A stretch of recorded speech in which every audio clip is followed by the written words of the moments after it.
karena kinerja Pak Prabowo bagus sekali dan kian hari publik sepertinya semakin yakin bahwa Pak Prabowo adalah sosok yang mampu meneruskan capaian pemerintahan saat ini, kemajuan-kemajuan pemerintahan saat ini.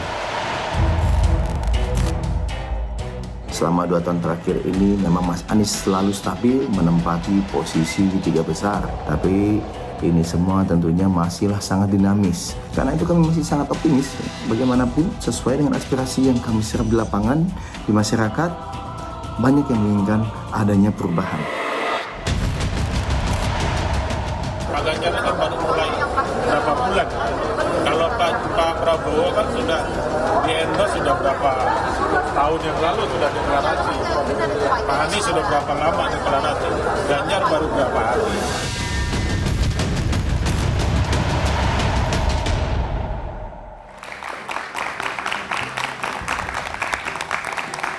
Pemilu Presiden 2024 masih sekitar 9 bulan ke depan.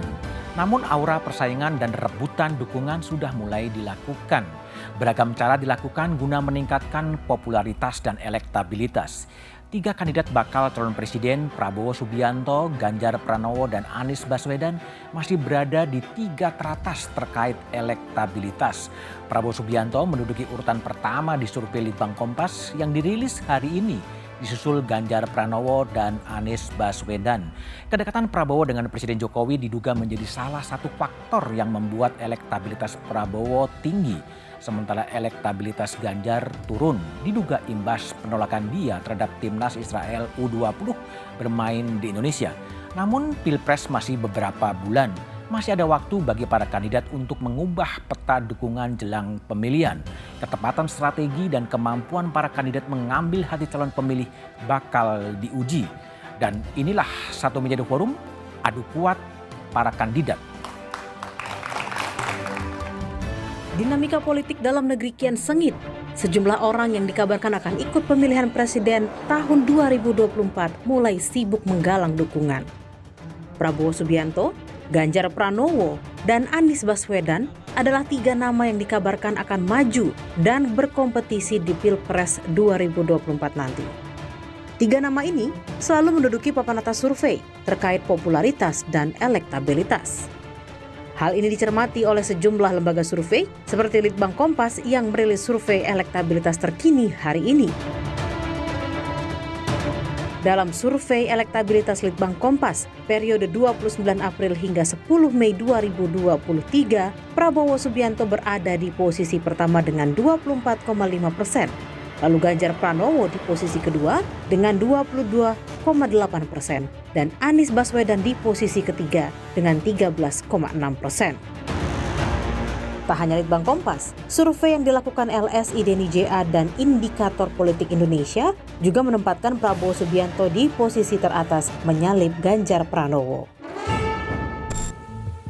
Elektabilitas Prabowo kembali naik tak lepas dari turunnya elektabilitas Ganjar Pranowo.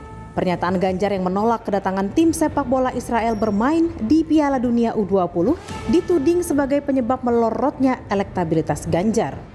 Selain itu, naiknya elektabilitas Prabowo juga disinyalir terjadi karena faktor efek Jokowi. Kedekatan Prabowo dengan Jokowi dianggap membuat para pendukung Jokowi yang semula ke Ganjar mengalihkan dukungan.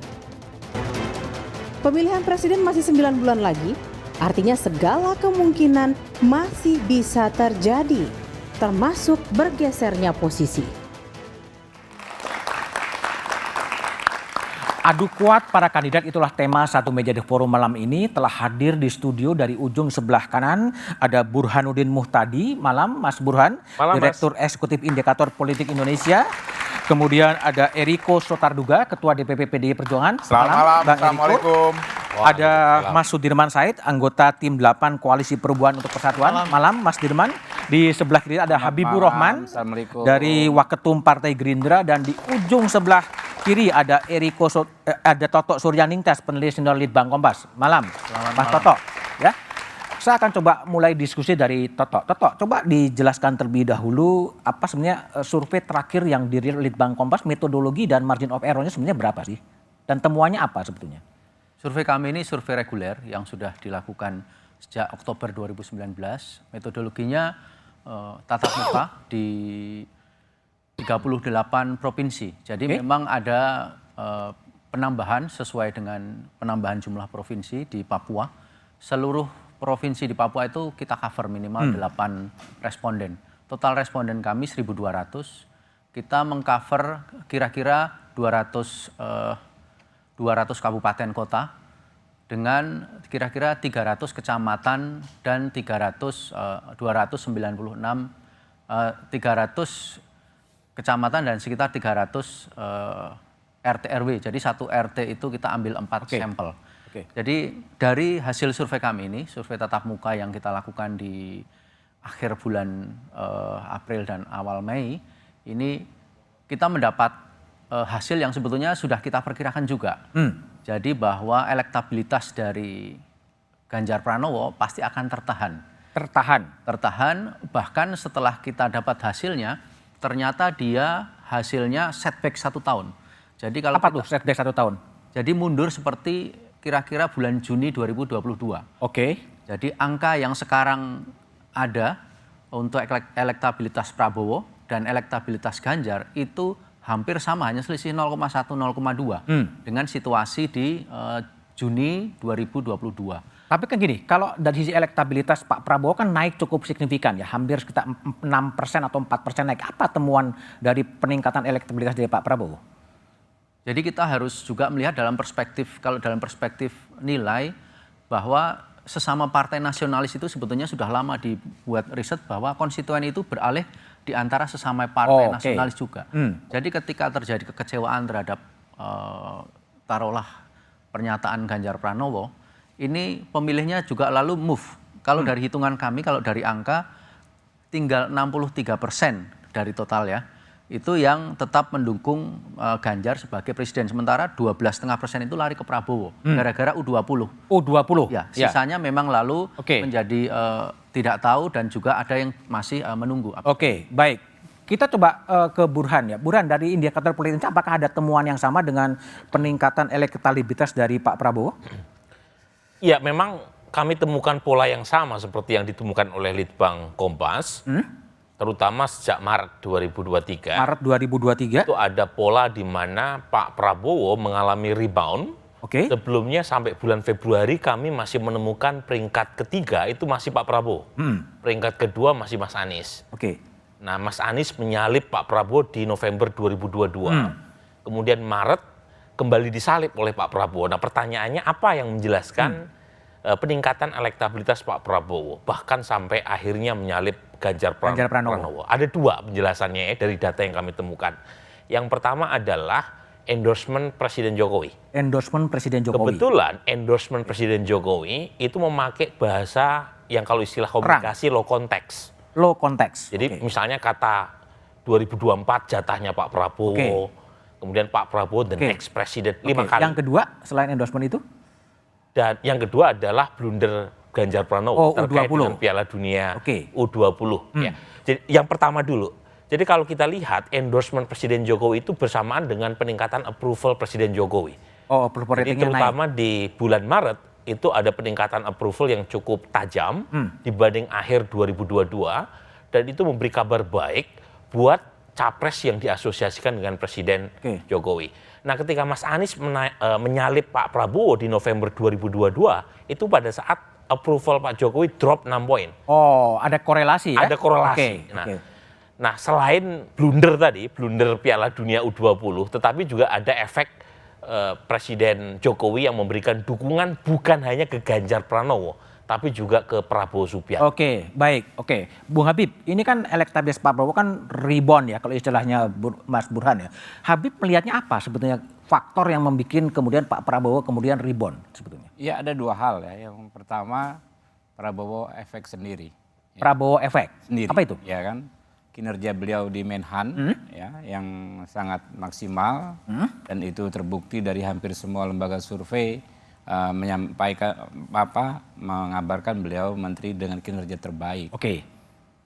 Pos Menhan juga cocok ya dengan situasi saat ini, di mana di tingkat global ada masalah yang menarik perhatian. Geopolitik. Ada perang Ukraina Rusia, ada ketegangan Amerika China, Laut Cina Selatan dan lain sebagainya. Nah, yang satu Prabowo efek itu, yang kedua Jokowi efek. Jokowi efek. Jadi bergabunglah antara Prabowo dan dua Jokowi efek yang besar, Prabowo efek, Jokowi efek. Memang Pak Jokowi tidak pernah secara resmi formal menyampaikan dukungan kepada Pak Prabowo, tapi kita melihat publik memahami gestur politik Pak Jokowi. Jokowi, oke. Ya. Gestur itu terlihat dari berbagai macam event, ya. Mulai dari yang disampaikan di ulang tahun Perindo, aktivitas bersama di 3 kota, yang terbaru bahkan setelah musra, di mana musra tersebut tidak secara tegas menyampaikan adanya dukungan ke Ganjar seorang. Ya. Setelah musra beliau nyebur bareng itu yang di mana nanam mangrove itu. Nanam mangrove ya, itu yang mangrove. jadi menarik perhatian ya. Oke, baik, sebentar. Babik, saya ke Bung Eriko dulu. Ya. Bung Eriko. Saya udah menduga ini Mas. Ya, Budiman. gini, artinya gini, Pak Jokowi itu kan juga kader PDIP. Iya, betul. Ya. Lalu kemudian tadi kan ada faktor Jokowi efek yang juga mempengaruhi kepada Pak Prabowo. Kenapa Jokowi efek itu larinya kepada Pak Prabowo bukan kepada Mas Ganjar? Begini Mas Budiman, saya enggak tahu nih apakah ini kesengajaan hari ini ya. Kesengajaan siapa? Nah, undangan ke saya nih, saya ngitungnya gini. Apa? Ini kan dari 21 April sampai sekarang, itu 33 hari Mas Budiman. Mas apa artinya? Lah, saya nggak tahu. 33 ini 2 kali 3 loh. Artinya Terus PDI apa? Perjuangan tapi 2 kali, 33. Udahlah ya. Tapi pertanyaan gue bukan sekarang itu, gini. Jokowi tadi efek tadi. Nah, simpel saja. Pak Mas Ganjar nih dideklarasikan oleh Ibu Mega 21 baru April. 33 hari. Oke, baru Ya 33 hari. Baru 33 hari mengunjungi Indonesia baru 6 provinsi. Ini data yang ada ini. Oke. Nah, kalau Pak Prabowo kita harus jujur menyampaikan sudah 20 provinsi dan sudah jauh lebih lama. Oke. Nah, ini juga apapun dinilai oleh masyarakat. Oke. Dan jangan lupa Mas Toto, tadi hasil survei tanggal berapa? 30 April sampai 10 Mei kan? Ya. Nah, itu baru berapa hari? Nah, kita juga harus jujur mengakui, ini kan proses ini masih berjalan. Itu satu. Oke. Kedua, saya juga harus menyampaikan apa adanya. Saya setuju dengan Adinda Habibur Rahman bahwa sebagai menteri di di Panggungnya kabinet besar, saya, magnetnya besar. coba pikir Mas Budiman, adakah di negara lain seunik Indonesia Hah? mantan kompetitor 2 kali. bisa menjadi sama-sama duduk di dalam satu Pemerintahan. pemerintahan yang sama? Oke. Nah, apakah efek positifnya ini? Tentu kami menilainya juga sebagai kader PDI Perjuangan Pak Jokowi. Kami menilai positifnya apa? Bahwa ini tidak ada hal apa-apa lagi nanti untuk di 2024. Oke. Jadi siapa? Jadi kalau Jokowi endorse Pak Prabowo masuk akal gitu ya? Loh, sebagai menteri. Sebagai menteri? bagian dari kabinet. Jadi memang Pak Jokowi mengendorse Pak Prabowo? Loh, sekarang saya tanya, di mana ada negara kompetitor bisa diajak menjadi satu bersama-sama di pemerintahan? Nah, itu kan satu keberanian Pak Jokowi. Oke lah ya. Nah, Kita dari tanya situ kepada tentu- Mas Sudirman dulu. Tapi Mas benar. Dirman. Mas Dirman, ini kan kalau lihat hasil Ya. survei, termasuk survei dari Indikator Politik Indonesia, ini kan surveinya Mas Anies Baswedan kan relatif stagnan ya. Sebetulnya apa sih dan strategi dan kenapa itu bisa stagnan? Tapi jawaban Mas Dirman setelah jeda berikut ini.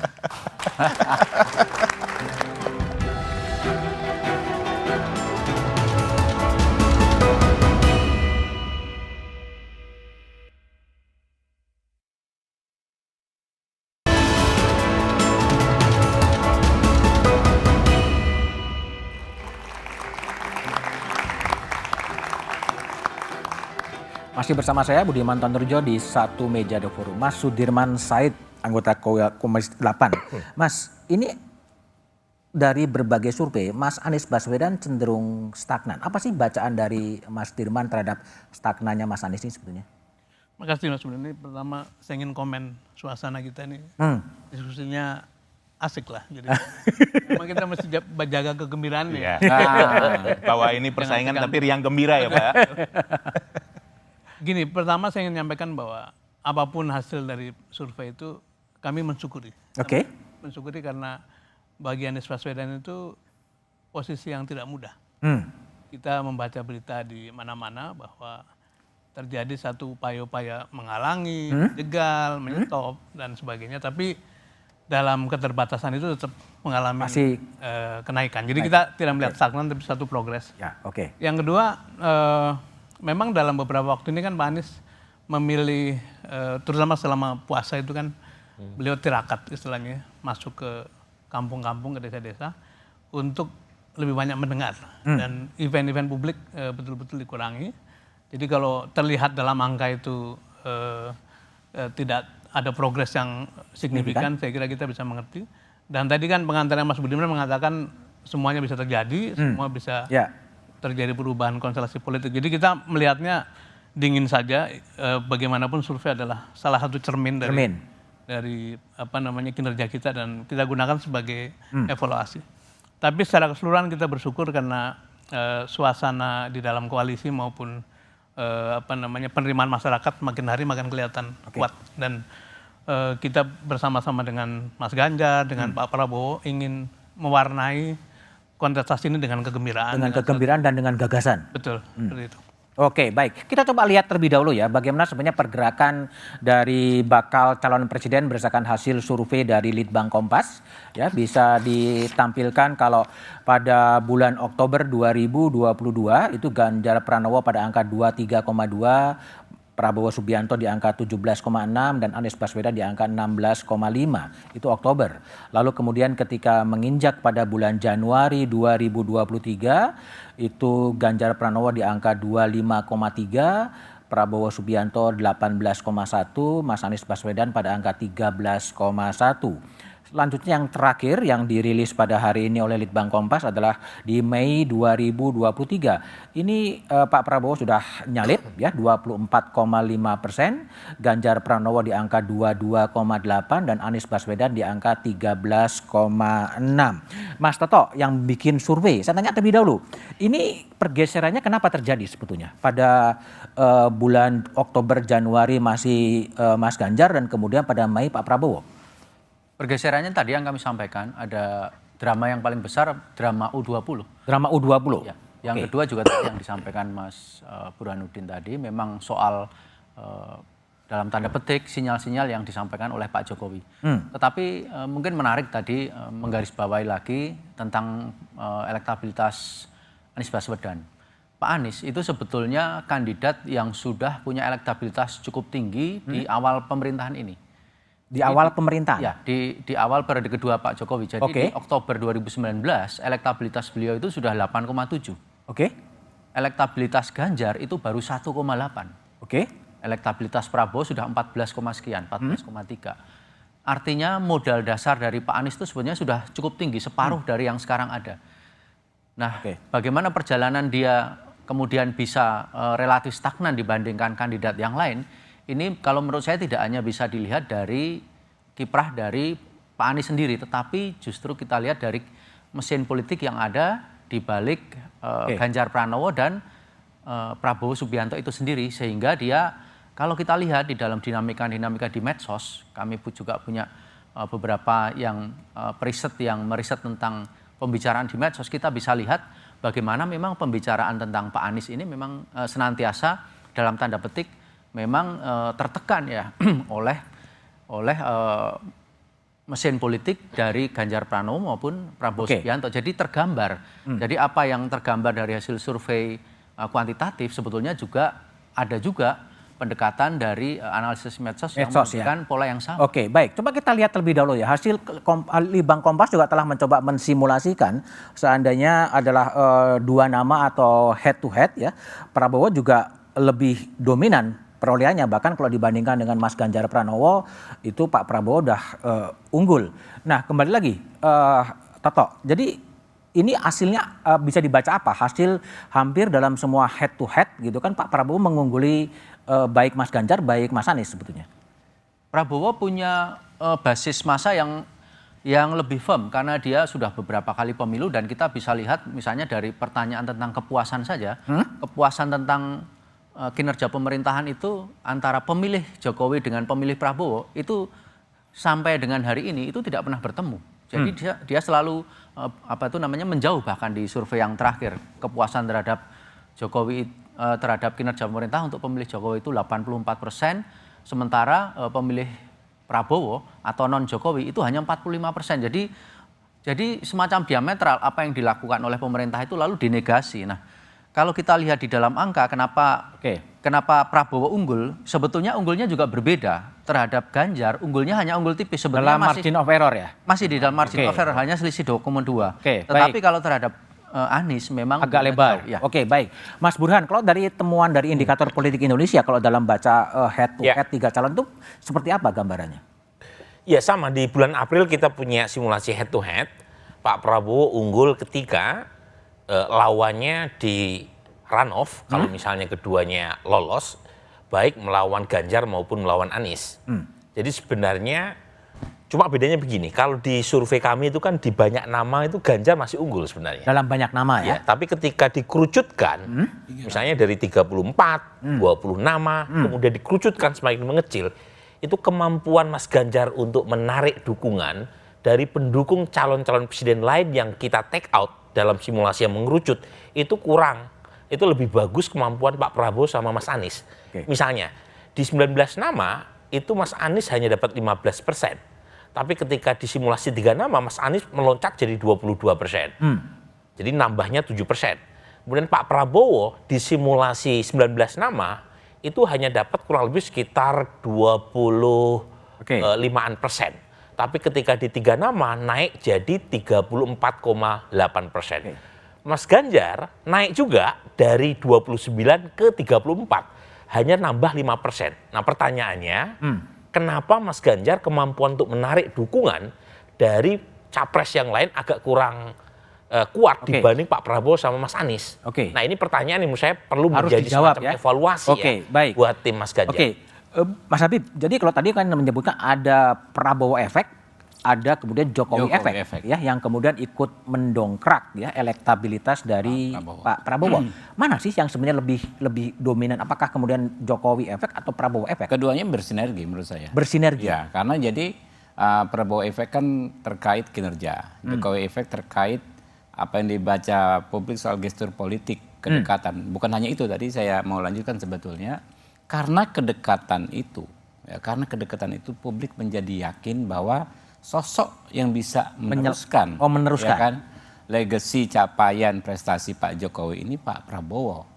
Kan orang kalau mau meneruskan itu ya pemahaman publik ya, yang itu adalah yang di sekitar situ, yang tahu tantangannya pemerintahan saat ini, yang tahu masalah-masalahnya pemerintahan saat ini, sehingga publik kan 80% hampir approval rating terhadap Pak Jokowi.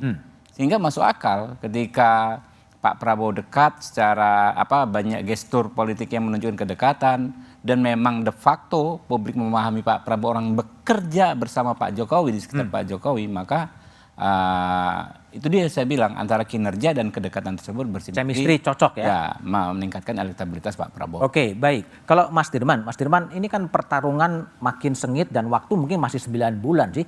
Apa sih strategi yang akan dijalankan oleh koalisi perubahan untuk meningkatkan dan meribonkan Anies lebih ke atas? Saya kan nonton badminton di kanan gitu kan. yang kayak wasit sebetulnya Prabowo dan Ganjar. Kita nyelip di tengah lah. Ya di tengah lah. Jadi pertama gini, ada satu putaran yang disebut putaran psikologi masyarakat kan. Kalau sudah 2 periode dengan langgam yang sama, itu optimis bahwa pada waktunya orang akan melihat yang baru. Dan itulah ruang kita barangkali. Kalau Mas Ganjar dan Pak Prabowo itu kan mengibarkan satu tema sama, melanjutkan. Kita ingin melakukan perbaikan itu. Dan kami yakin bahwa perbaikan itu ruangannya selalu terbuka. Bukan berarti Pak Jokowi bermasalah, tidak. Tapi memang setiap kali ada pemilu, inilah ruangan untuk melakukan perbaikan. Change and continuity. Betul. Jadi itu yang akan kita tawarkan, dan karena itu berkali-kali kita mengatakan yang kita sodorkan adalah gagasan, bukan sekedar ini sebetulnya saya juga ingin komen gitu ya. Sejak awal kita melalui proses pemilu ini, seperti yang mengemuka adalah angka-angka survei. Tapi kita tidak pernah punya ruang yang cukup untuk membahas gagasannya Pak Prabowo apa, gagasannya Mas Ganjar apa, gagasannya Mas Ganjar apa. Jadi rasanya kita perlu dorong untuk melengkapi angka survei ini, apa yang bisa kita hadirkan pada masyarakat.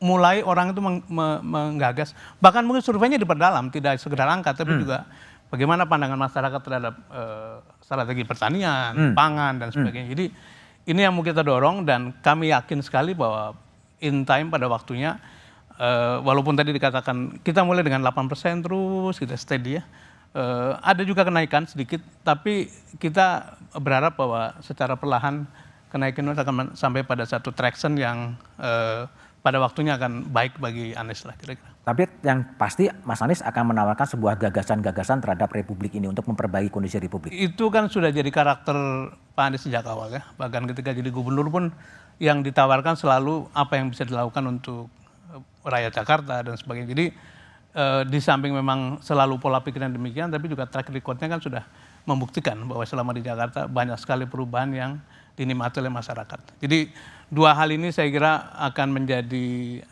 tawaran kita pada publik lah. Oke, baik. Bung Eriko, Ya. ini kan Jokowi efek dianggap sebagai faktor yang cukup determinan ya untuk menentukan. Tadi Mas Burhan, baik Totok mengatakan bahwa akan sangat mempengaruhi.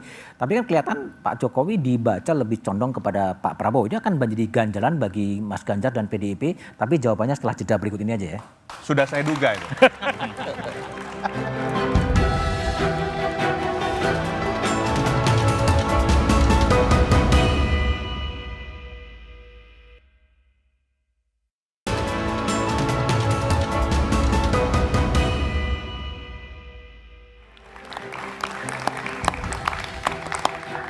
Masih bersama saya Budiman Tanurjo di satu meja The Forum. Saya ke Eriko Sotarduga. Ini kan Pak Jokowi kan runtang-runtung dengan Pak Prabowo terus. Dan dalam bahasa Burhan tadi low context endorse kepada Pak Prabowo gitu.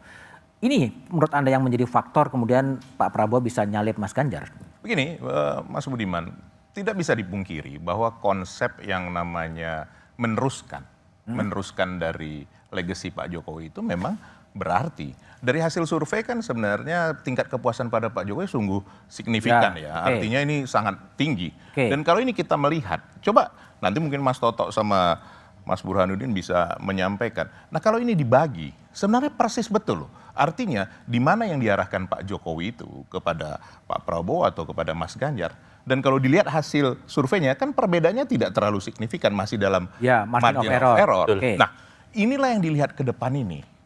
Pendukungan kemana sebenarnya dari Pak Jokowi? Tentu itu yang dilihat oleh masyarakat. Dok, kalau kami di PDI Perjuangan ya jelas-jelas aja subjektif pasti melihat bahwa Pak Jokowi mendukung Mas Ganjar. Kenapa? Sama-sama sampai bahkan sholat Id. Nah kalau itu lagi tidak dipercaya, saya tidak tahu mau mengatakan apa lagi. Tetapi kan sah-sah saja kalau masyarakat menilai dalam proses ini tentu ini ada pilihan-pilihan, bahwa ada keberpihakan dan sangat wajar. Karena kenapa? Ini kan satu pemerintahan, di mana juga kalau dilihat secara jernih, Mas Budiman, ini kita bisa kaji. Sebagai Mas Ganjar sebagai gubernur kan punya keterbatasan, tidak mungkin Mas Burhanuddin setiap hari bisa melakukan tugasnya keliling seluruh Indonesia, itu pasti. Nah, sebagai Menteri Pertahanan, Bung Habibur Rahman tentu bisa lebih berjalan ke daerah-daerah. Dan itu satu hal yang sangat positif juga. Tapi dalam proses ini nanti, ini masih panjang loh Mas Budi. Masih panjang, 9 bulan ya? Ini 1-2 bulan ini, lihat nanti ya. Ini akan terkonsolidasi. Kan kita sering membahas itu di sini dan itu terjadi gitu. 1-2 bulan ini akan terjadi konsolidasi, katakan menggatuk-gatukkan dengan cawapres. Nah ini sangat menarik ini. Kalau dulu katakan cawapres belum tentu menjadi salah satu faktor yang katakan kalau minjem istilah dari pengamat game changer. Ini bisa saja Mas dalam 1-2 bulan nih. Nah inilah tugas Mas Burhanuddin, tugas Mas Toto nanti mensurvei seperti apa kalau ini dipasangkan. Dan masyarakat akan melihat, oh ini yang lebih cocok. Ini belum tentu cocok. Ini bisa bersama-sama meneruskan legasi Pak Jokowi. Seperti itu. Bung Burhan, tadi kan Bung Eriko mengatakan ada satu faktor, yaitu faktor calon wakil presiden yang akan sangat menentukan. Temuan Anda seperti apa sebetulnya? Ya, kalau kita lihat berdasarkan banyak simulasi, termasuk simulasi pasangan, sebenarnya cawapres ini menjadi menentukan karena selisih antar capres, terutama di top 3, itu tipis. Jadi kalau selisih tipis secara marginal effect, satu suara kan jadi penting. Nah kalau kita lihat memang nama-nama cawapres yang muncul, itu ada perubahan dinamika juga. Di survei terakhir kami, Sandiaga menyalip Ridwan Kamil. Sebelumnya Ridwan Kamil berada di peringkat pertama sebagai top of mind cawapres di mata publik. Kemudian Erick Thohir naik sedikit, surveinya sebelum Timnas menggondol emas ya. Kemudian AHY turun, Mahfud MD menyodok di peringkat keempat. Nah mungkin ada beberapa event yang membuat Mahfud MD mendapatkan semacam momentum. Tapi poin saya, dinamika di tingkat capres itu juga tidak kalah dinamisnya kalau kita bandingkan dengan dinamika elektoral di tingkat cawapres. Cawapres. Tapi pendek, mungkin nggak yang terjadi adalah Prabowo Ganjar? Kalau melihat begini, apapun dalam politik kan kita Mungkin tidak terjadi. bisa tutup kemungkinannya ya. Hanya satu di mana politik tidak bisa melakukan, yaitu membangkitkan orang mati. Di luar itu semua bisa. Cuma poin saya, per hari ini bagaimanapun kita punya minimal 3 capres, dan bisa saja menjadi 4. Oke, baik. Tapi bisa juga mengerucut menjadi 2 lagi. Menjadi 2 lagi. Jadi apapun bisa. Asal jangan 1 ya. Oke, Pak Toto, ini kan cawapres akan menjadi faktor yang ikut menentukan. Tapi kalau dari temuan Litbang Kompas soal loyalitas pemilih ya, pemilih terhadap pendukungnya Mas Anies, pendukungnya Mas Ganjar, pendukungnya Pak Prabowo, itu seperti apa peta bacaannya gimana? Loyalitas ketiga capresnya sebenarnya relatif sama ya, masih relatif ada di rentang margin ya, cuman karakternya yang berbeda. Misalnya loyalitas ya karena pemilihnya juga karakternya beda. Misalnya Ganjar itu kekuatannya lebih banyak di Jawa Tengah, Jawa Timur, kemudian lebih banyak di kelompok usia generasi Y misalnya. Beda dengan misalnya Prabowo, di mana loyalisnya lebih banyak ada di wilayah luar Jawa, Sumatera, Kalimantan, Sulawesi. Sama juga dengan Pak Anies, misalnya loyalisnya lebih banyak ternyata misalnya dari kelompok usia kategori berpendidikan tinggi. Kemudian juga Prabowo lebih banyak loyalisnya ternyata ada di kelompok masyarakat berpendapatan rendah. Tapi secara umum ternyata relatif sama, 53-55%, sementara yang tidak loyal ada sekitar 40-an 5%. Oke, Mas Habib, ini kan kalau lihat baca surveinya Litbang Kompas, loyalitasnya kan sebenarnya sama ya, 50%-an lah. Anda faktor apa yang bisa menjaga agar loyalitas Pak Prabowo itu tidak swing pindah ke tempat yang lain sebetulnya? Saya pikir kalau loyalitas pemilih Pak Prabowo teruji ya, karena kan Pak Prabowo bukan sekali ini ikut pilpres ya. Berpengalaman ya? Berpengalaman, sempat turun di awal pemerintahan Pak Jokowi, tapi karena beliau mampu membuktikan bahwa bergabung dengan Pak Jokowi itu demi kebaikan bangsa dan negara, justru kembali lagi pendukung-pendukung yang sempat dikatakan tadinya meninggalkan Pak Prabowo. Jadi Pak Prabowo itu kan orang yang nggak bisa acting lah. Nggak bisa acting? Iya, nggak bisa, mohon maaf ya. Pencitraan gitu?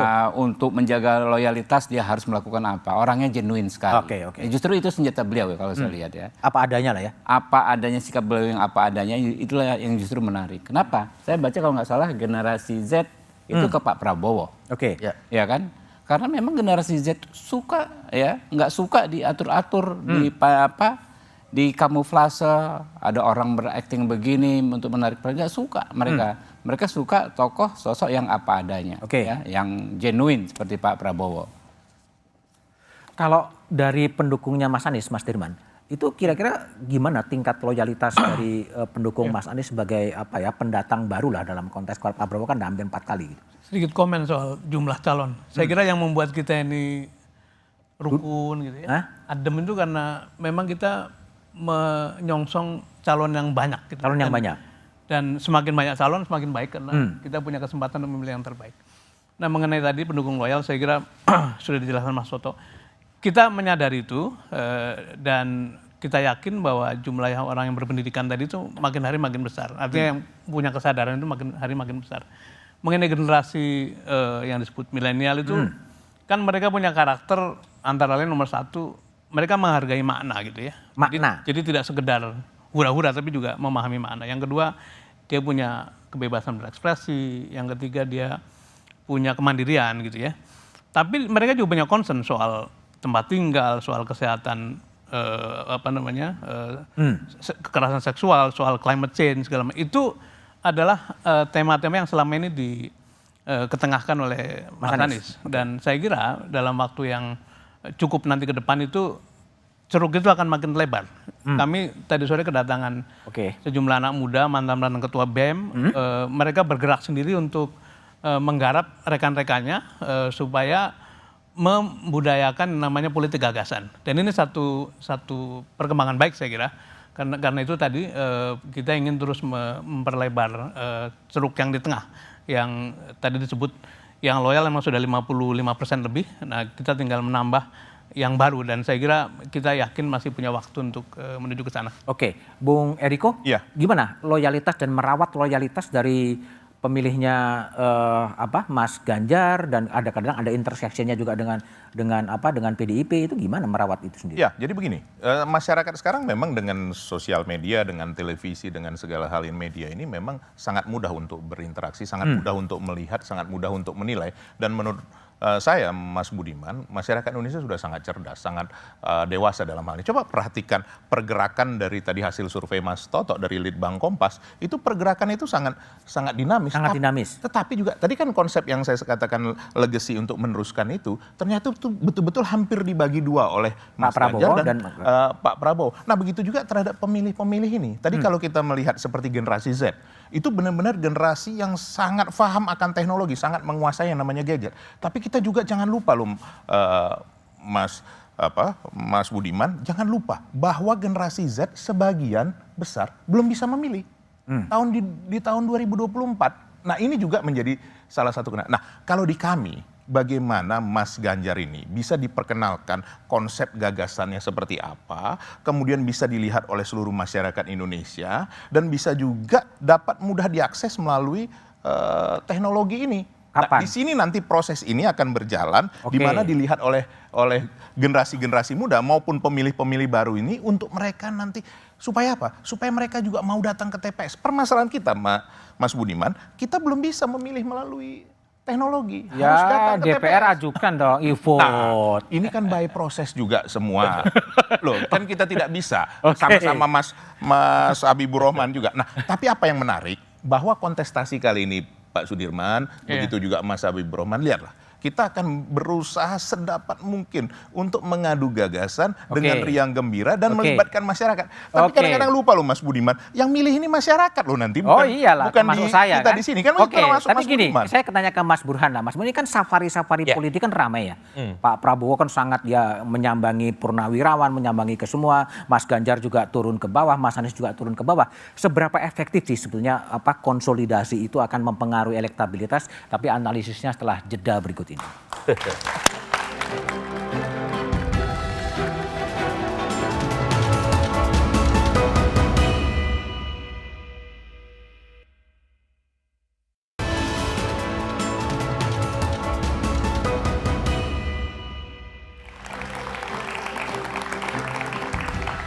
Masih bersama saya Budiman Tanurjo di satu meja The Forum. Mas Burhanuddin Muhtadi, safari politik pergerakan 3 baca pres ini seberapa signifikan dia akan bisa mendongkrak elektabilitasnya sebetulnya? Saya agak ragu ya, safari ini punya dampak elektoral yang signifikan. Karena kalau misalnya satu capres turun ke satu daerah, itu kan pasti punya keterbatasan untuk bisa menemui masyarakat secara langsung. Jadi yang menentukan lagi-lagi adalah opini. Dan opini itu didrive melalui 2 instrumen, media massa, baik yang konvensional maupun media sosial. Nah, pada titik itu, saya justru mengharapkan pertarungan 9 bulan ke depan itu lebih banyak ditarik ke arah pertarungan gagasan. Pertarungan program. Nah, ini yang kurang. Yang kita tangkap selama beberapa bulan atau beberapa tahun terakhir adalah capres itu sibuk dengan gimmick. Kita perlu menarik mereka dengan bantuan media massa untuk menyodorkan proposal kebijakan macam apa yang akan mereka tawarkan kalau misalnya mereka diberi amanah sebagai capres atau cawapres. Pertarungan semacam ini akan jauh lebih mencerdaskan, produktif, dan akan menjauhkan dari politik primordial. Baik, Mas Toto. Toto, jadi kalau tadi Burhan mengatakan adalah safari tidak terlalu mempengaruhi, tapi gagasan yang harusnya diproduksi untuk memperbaiki kondisi ini, kalau temuan Litbang Kompas seperti apa? Ini titik di mana originalitas dari masing-masing kandidat ini sekarang semakin menguat karena segmentasinya juga sudah semakin jelas. Di mana misalnya kalau sebelumnya Ganjar Pranowo belum didukung oleh partai, sekarang resmi didukung misalnya.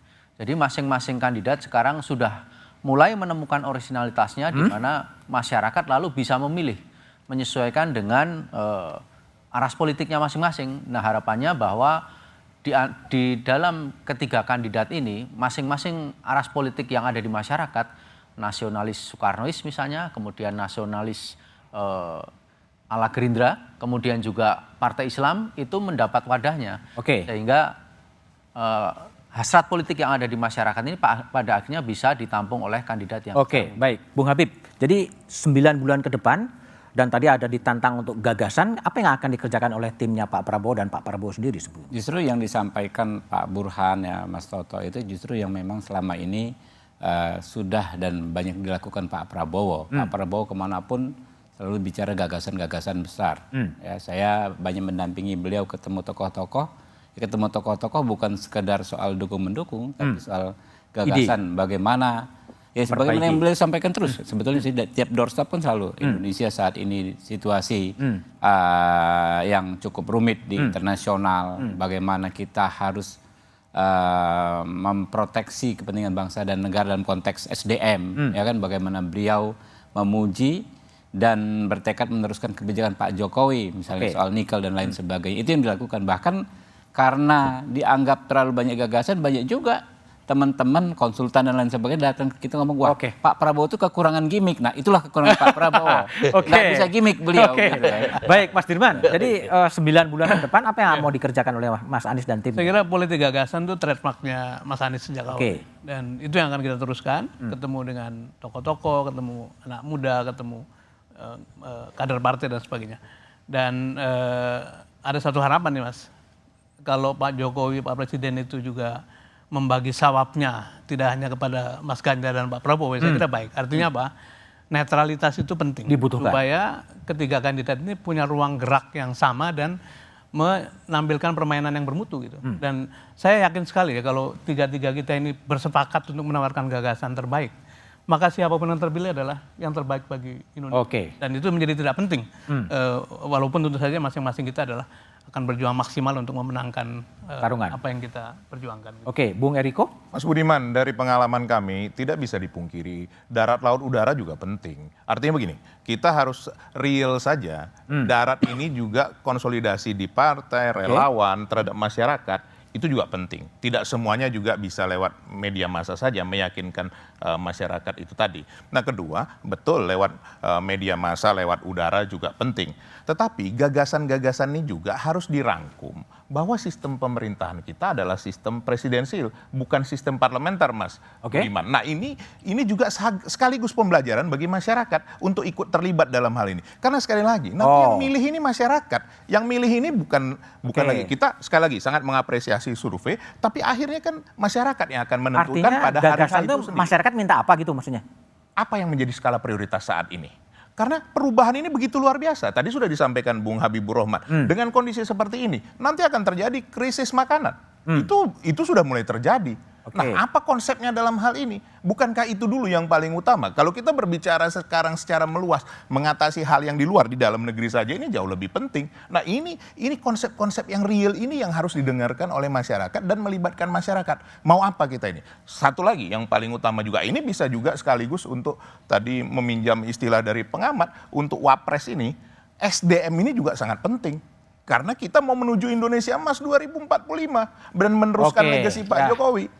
Ini jadi harus kita tunggulah ya, gagasan-gagasan yang akan muncul ditawarkan kepada publik. Makasih Mas Burhan, Bung Eriko, Mas Dirman, Bung Habib, dan Toto. Ibarat sebuah pacuan kuda, salib menyalip keterpilihan bakal capres terekam dalam berbagai survei. 3 bakal calon presiden Prabowo Subianto, Ganjar Pranowo, dan Anies Baswedan terus memuncaki persaingan menuju pemilu yang masih 9 bulan. Posisi bakal calon wakil presiden akan ikut menentukan. Namun kontes capres masih minim gagasan.